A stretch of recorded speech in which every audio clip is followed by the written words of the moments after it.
Congratulations! You've reached the end of your freshman year at BridgeCom University.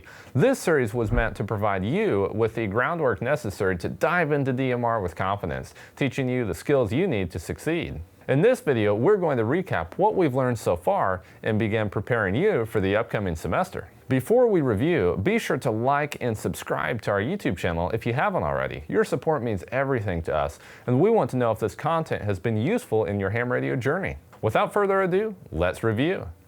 In the first episode, we gave you a brief introduction to DMR. It covered the basics of how to get on DMR, how it compares to traditional analog radio, and why it's becoming more and more popular with each passing day. In the next episode, we begin taking action by getting you set up with your own FRN number. It's one of the first steps towards getting on the air, and thankfully, it wasn't that complicated at all.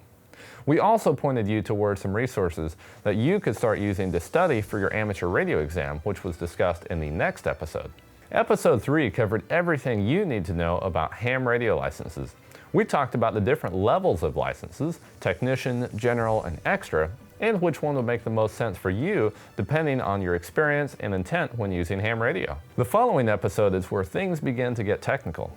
For the first time, we opened up the Brandmeister and Pi-Star dashboards online so you could get a feel for navigating them. DMR can be complicated. There's no way around that. This video served to demystify the process and give you more control over the software that you need to use it. And that's what it's all about, right?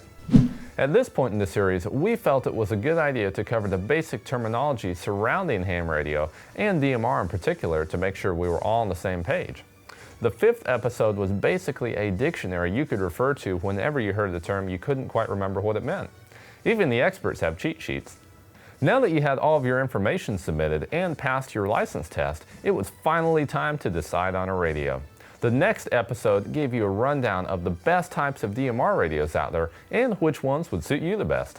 Handhelds are great all-around tools, but you may want a mobile as well for extended range and a few special specific features. Regardless of which path you took, you finally found the radio you needed. So remember when we said things got technical a little while back? Well, in episode 7, we explored the layout of the CPS file and how to navigate it so that you would know where to add important information. The CPS files, or code plugs, are essential facets of DMR and are also quite complicated. Finally, it was time for the final exam, programming your radio for a repeater and hotspot.